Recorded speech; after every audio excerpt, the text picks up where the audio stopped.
A very good afternoon to dear viewer in Kenya and around the world. My name is Maina and I do welcome you to this edition of Live, a program that analyzes evocative global stories making headlines and which have an impact on you, the viewer. As always, our focus is on politics, health, education, as well as arts and culture. But first, a look at the stories making headlines around the world. We start off in Saudi Arabia, where the 39th Gulf Cooperation Council GCC summit came to a close in the Saudi capital Riyadh on Sunday, without any major breakthroughs to resolve a diplomatic crisis that continues to grip the region. The Gulf crisis, being described by observers as the elephant in the room, was not brought up at the annual summit. Saudi Arabia, Bahrain, and the United Arab Emirates, as well as Egypt, have imposed an air, land, and sea blockade of Qatar since June 2017.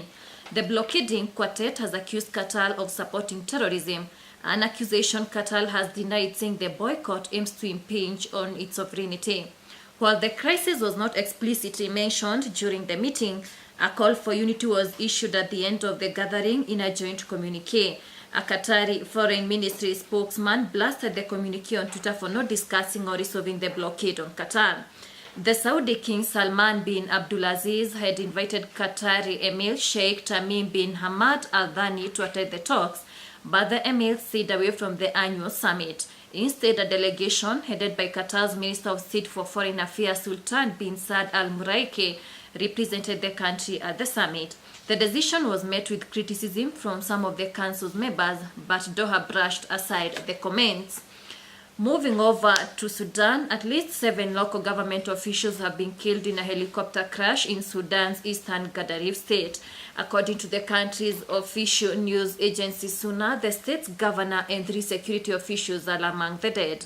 Media reports indicate that Governor Migari Sali was traveling for... According to the country's official news agency SUNA, the state's governor and 3 security officials are among the dead. Media reports indicate that Governor Migani Sali was traveling from the city of Gadaref heading to Galabat for a security tour. A number of people were also injured in the incident. Witnesses said the helicopter caught fire after hitting a communications tower as it tried to land in a field in Gadaref, which is known for its farmland and agricultural projects. It was not immediately clear what caused the crash. Finally, the increasing influence of westernization has led to declining use of native languages around the world, with most people opting to use English and other universal languages such as French, which is deemed as more prestigious. The result of this is a generation of global citizens who cannot speak their mother tongue, and thus leading to a decline of cultures due to the key role that mother tongue plays in a culture.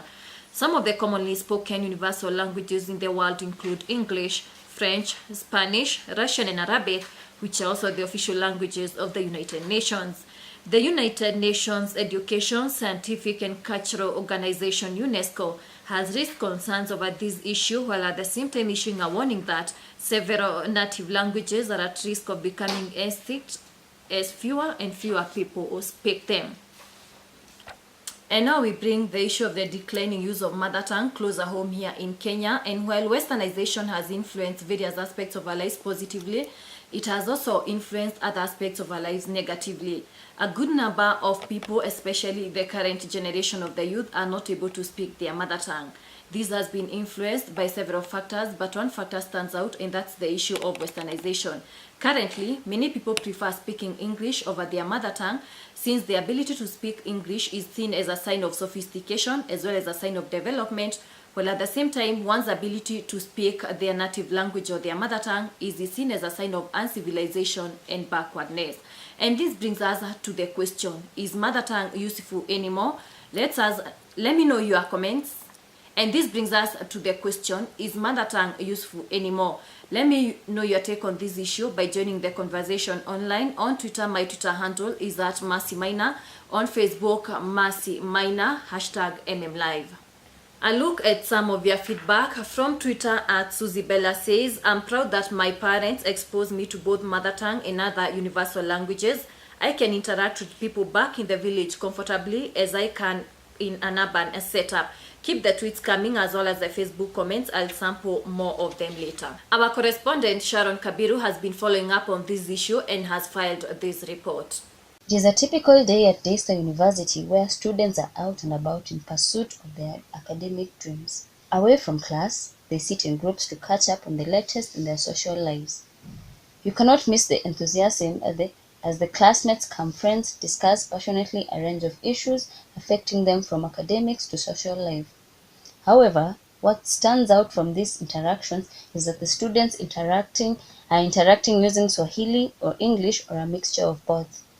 Rarely will you hear such discussions being moderated in any of the native Kenyan languages. While others may argue that the use of English or Swahili is to cater for the multicultural nature of the discussions, it is not always the case. Oftentimes, friends with the same background will catch up in either of the two languages.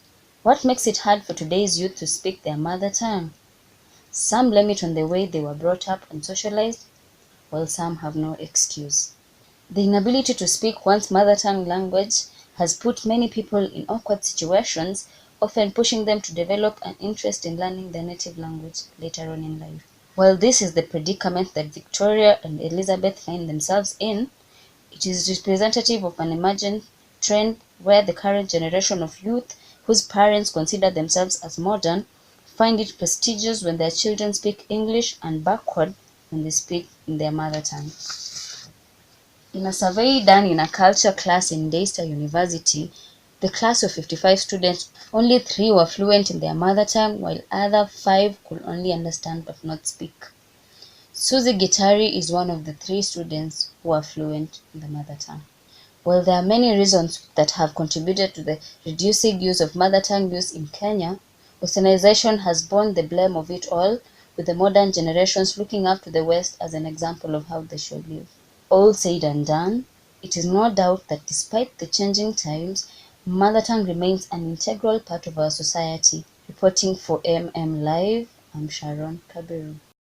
Sharon now joins us live from Nairobi. Sharon, do bring us to speed with the latest developments on this issue. Well, from the people I've been able to speak to, Mercy, 90% of them are not in a position to speak their mother tongue. And it's a sad state of affairs because Africans are known for embracing culture and loving their culture. That is one thing that makes us stand out from the rest of the world. And it's actually sad seeing that people, especially young people today, are going for English and learning French. You've seen even students from universities and parents taking their young children to be taught French in French schools in the country and Chinese, but leaving out the most important factor, which is mother tongue. And we've seen that most people are actually paying a price and going to school when they are older to learn their mother tongue, and they ran away from the fact that parents or grandchildren or grandparents were able to teach them in their native homes, thinking that it's backward and they need development, which is English and the other languages. So people need to embrace their culture, people need to love their languages, people need to learn how to speak, because that is what makes you stand out as an individual. That is what defines where you come from. And to shed more light on this issue, I'm joined by 3 experts. My first expert is Mr. Peter Masindano. He's a culture lecturer at Daystar University. I'm also joined by Martin Kamande. He's a culture journalist working in a vernacular radio station here in Kenya. And I'm also joined by Dr. Donald Smith, the founder of Daystar University, and also on another on culture. Let me start with you, Mr. Masindano. What would you say is the role of culture in the society?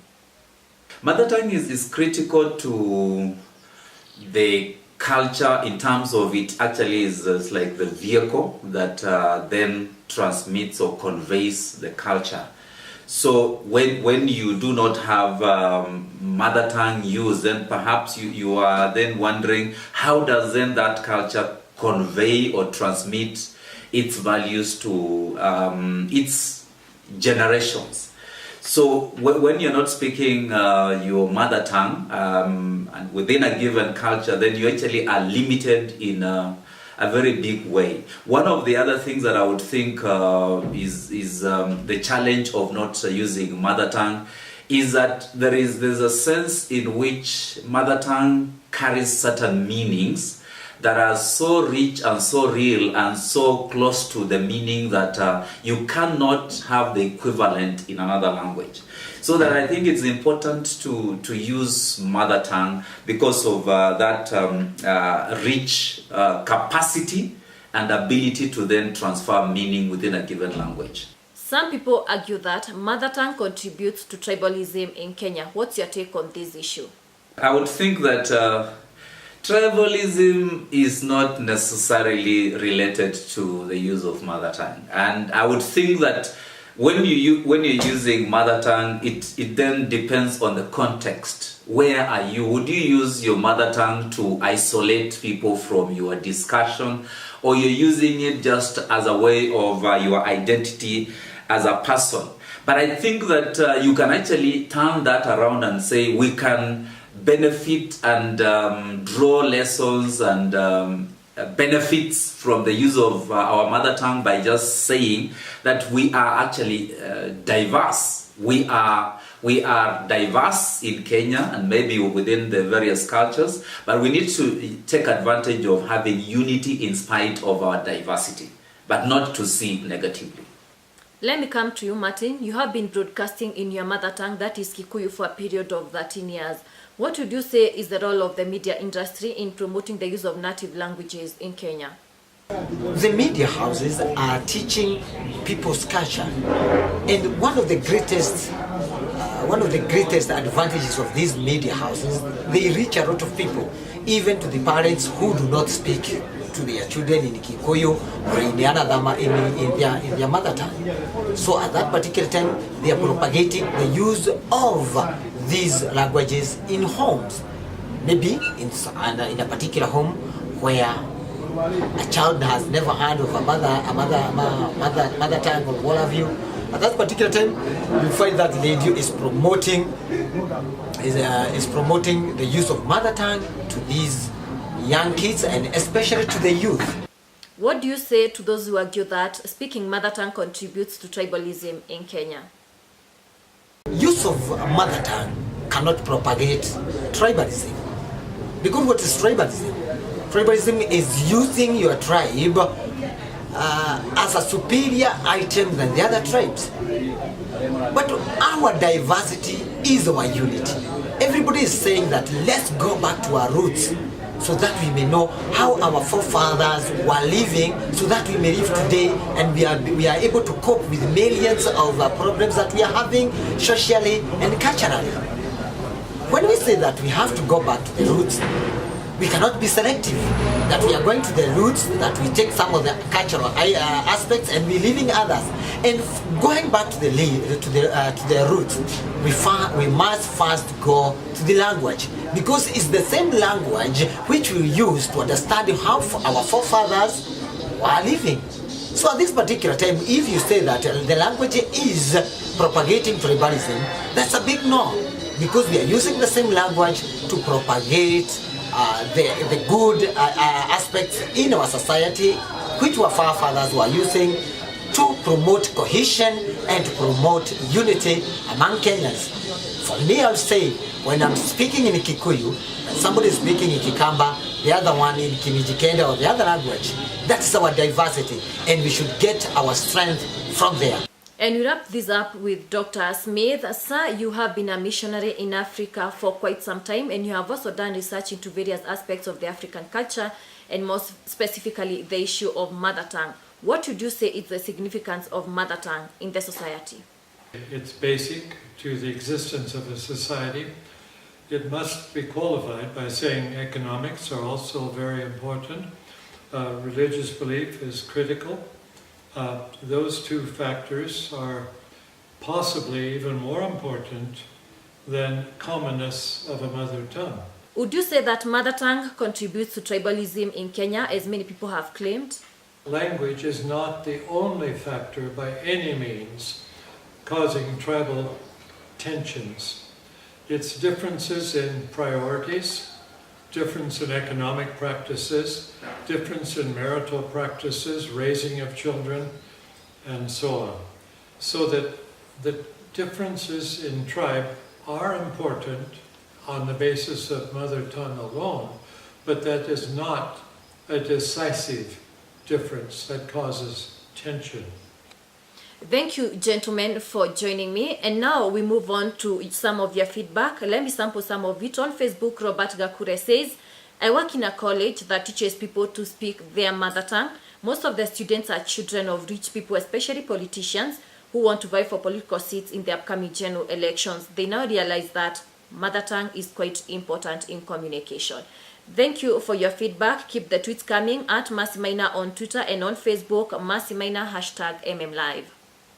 It is unfortunate that in Kenya, a country that boasts of 43 plus tribes in terms of diversity, most of the people cannot be able to speak their mother tongue. Some of the modern day parents claim that their children are not allowed to speak their mother tongue because it's a sign of backwardness and also uncivilization. At the same time, they promote their children speaking English because they argue that it's a sign of development and sophistication. This can be attributed to a large extent to westernization, whereby most Kenyans want to copy the Western styles of life. However, it's quite unfortunate. We need to be able to promote our culture. And this starts with you and me now by being able to speak our native languages, that is our mother tongue. My name is Maina, and that's the bottom line. And with that, we come to the end of MM Live this afternoon. Thank you for joining me. Let's do this again next week, same time, same place.